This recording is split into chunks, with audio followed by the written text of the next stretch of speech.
Lot of people are talking of a fiduciary interest of people who deal with investors. No, that's fine, which means if I do something with you as an investor, I should disclose all that I earn from the transaction, whether I earn it from you, which you know how much you're paying, or from the fund house, which is paying me a commission. Now, the problem with any such thing is, in the mutual fund industry especially, how much I earn would be a function of how long you stay invested. So I can tell you, if you stay invested for the next 30 years, this is how much I will earn, because this is the trail, this is what I will earn, but it is very complicated to understand and almost impossible for the advisor to compute and share it with the client, right? Client won't understand and the advisor will not know how to calculate this. So which means the only person who can calculate it is the fund house. So which means the fund house has to give you a calculation which should be signed off by the IFA or the MFD as is now called, and share it with you. So if you come to me and I tell you, okay, let us do a 50,000 rupee SIP and increasing it by 5% every year over the next 30 years, then this is what it will be. The amount of money that you think I will earn is stunning, but that is the theory. Actually what happens is people stay invested only for 2 years.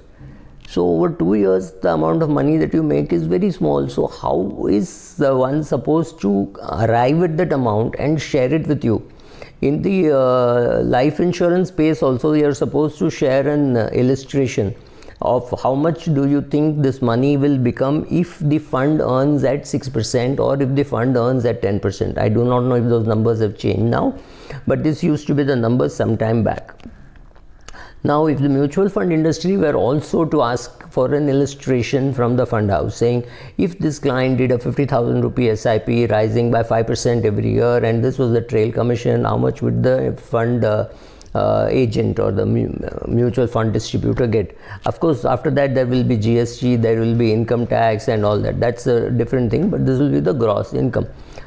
Very difficult for clients to understand, very difficult for IFAs or MFDs themselves to be able to believe that this is the kind of numbers which is going to happen, simply because what happens in theory and what happens practically are very different.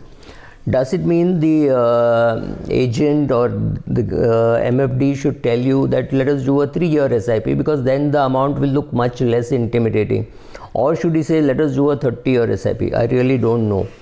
But one thing that I can tell you is the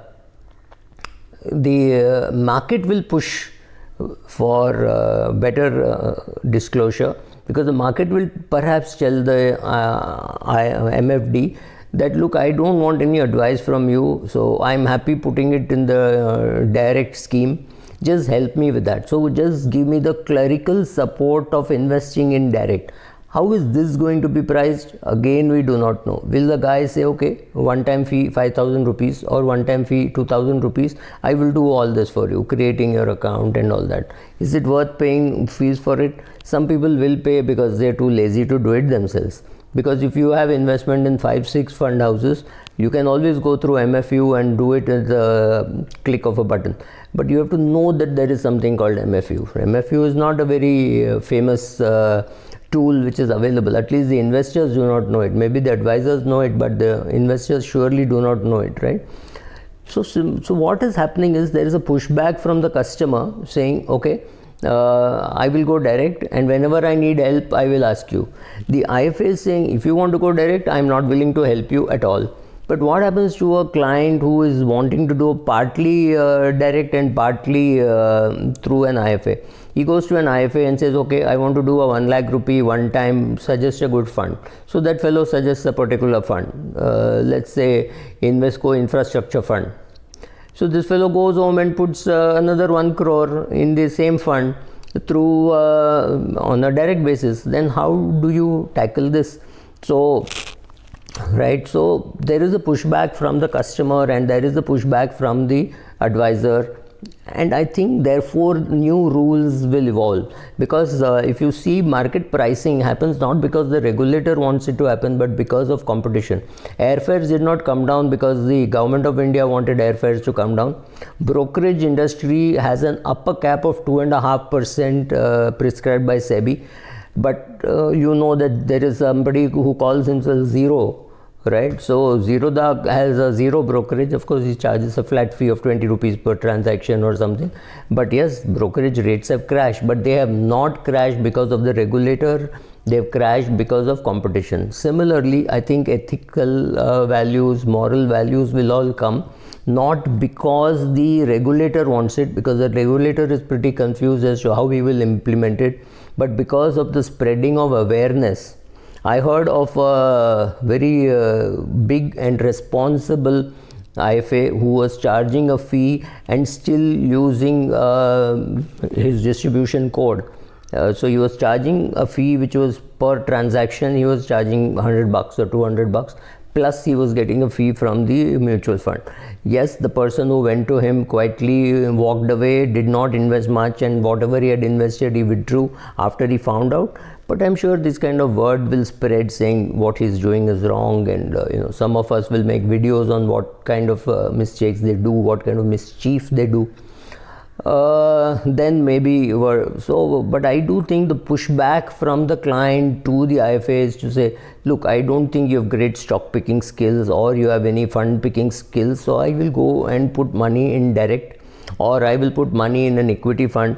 So putting money in an equity fund without the help of an advisor is not very difficult, nor is it very risky, because you know that the whole NPS money is coming there and all that. So the index will anyway continue to do well, and you don't need too much of hand holding. So whether you need hand holding, whether there will be a kickback, whether there will be rebating, whether there will be money paid to your MFD by the fund house and you will not know about it, well, all this combination will happen, and one day a good system will evolve. Because even today in the US, a good system has not really fully evolved. Each state is struggling with different kind of regulation on people having a fiduciary relationship.